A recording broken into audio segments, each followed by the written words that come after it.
Hi, this is Stephanie Lotvin of Tellybean Knits, and today I'm going to show you how to work the division row of section 10 of your Advent shawl. I am ready for the division now. I just want to give you a chance, if you are working with the Sprinkled Fibers Advent kit, then I recommend that you stop the video right now if you have not yet completed row 11 of section 10. If you're not ready for the division row, then you should stop right here. This is a spoiler alert. I will be showing colors 1 through 10 of the Sprinkled Fibers Advent Kit for 2025. And so this is your chance to stop the video so that you don't spoil any of the colors.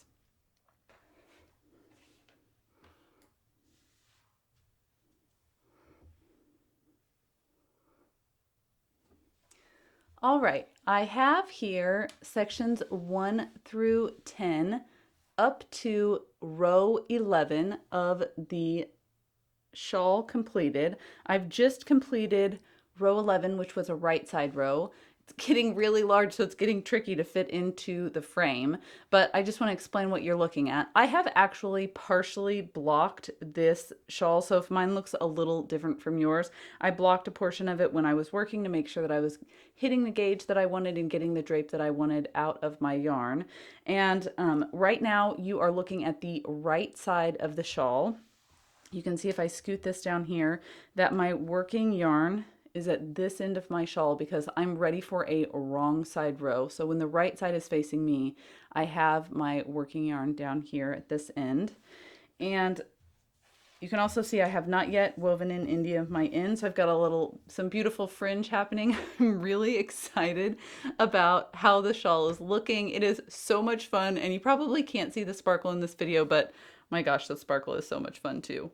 Okay, so let's get started on the division row. I'm just going to flip my work over. For the division row, you are going to need a second set of needles, and make sure those are in the same size that you are using to work your shawl right now. We've completed the triangle portion, and we're going to be dividing for side A and side B. You're also going to need a stitch marker. Just have that stitch marker handy, and then we can get started on the division row. Okay, so I'm going to scoot those extra needles out of the way. I'm going to need those about halfway through this row. So let's go ahead and get started. I'm going to scoot my yarn to the end of my work. I have the wrong side of my work facing me, and I'm using color 10 here. I have not broken the yarn after completing the chart. I need color 10 for the division row. Okay, so let's get started. Just going to grab my other needle. My, my needles are pretty full with all the stitches that are currently on my needles. I'm going to begin by slipping that first stitch purlwise with yarn in front. I'm going to bring my yarn between my needles to the back of my work, and then I'm going to work a yarn over. Now I'm going to knit 2 stitches, slip that stitch marker, and I'm just going to knit until 2 stitches remain before the next stitch marker.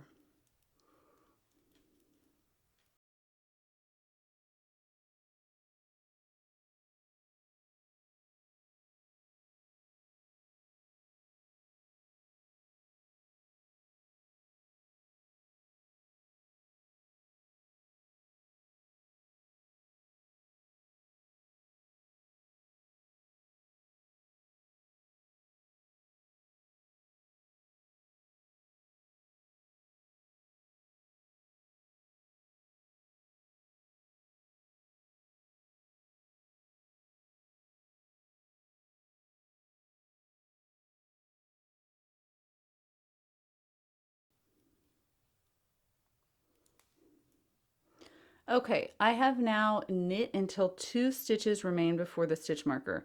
You can see that the stitch marker I'm referring to was that second stitch marker. Right now the central stitch is between the second stitch marker and the third stitch marker. So I'm about halfway through my stitches on my needle. So I've worked about halfway to the halfway point, but I'm 2 stitches before that second stitch marker. I'm going to stop right here, and I'm going to grab another stitch marker. I'm going to go ahead and place that stitch marker on my needles. And I'm going to pick my yarn back up, and then I'm going to knit those 2 stitches. Now I'm going to remove a stitch marker, place that off to the side, and then I'm going to knit 1. This is my central stitch that I'm knitting. I just knit my central stitch, and now you can see I have another stitch marker on my needles. I'm going to go ahead and remove that stitch marker as well. So now I'm ready for my second set of needles. I'm just going to pull that needle through just a little because I'm going to be picking up another set of needles and I don't want this needle sliding off. I'm going to bring my yarn to the front of my work, and with my second set of knitting needles, I'm going to purl 1 stitch. I'm going to keep the tension on that first stitch pretty tight.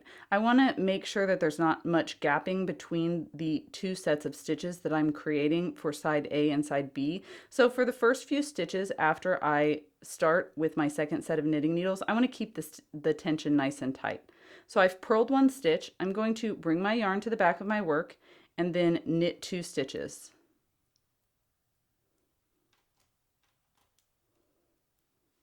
I'm going to pick up another stitch marker and place that stitch marker on my needles. And now I'm going to knit to the next stitch marker.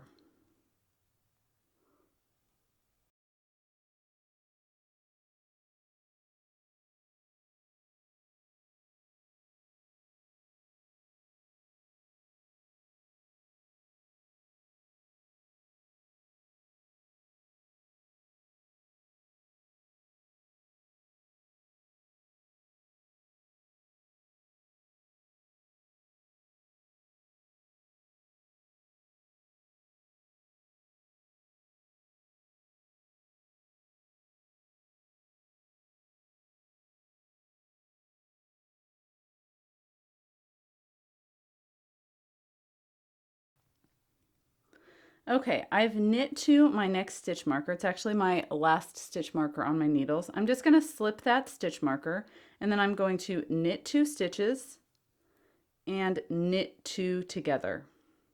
And I've just come to the end of my wrong side row. Let me show you what I have on my needles now.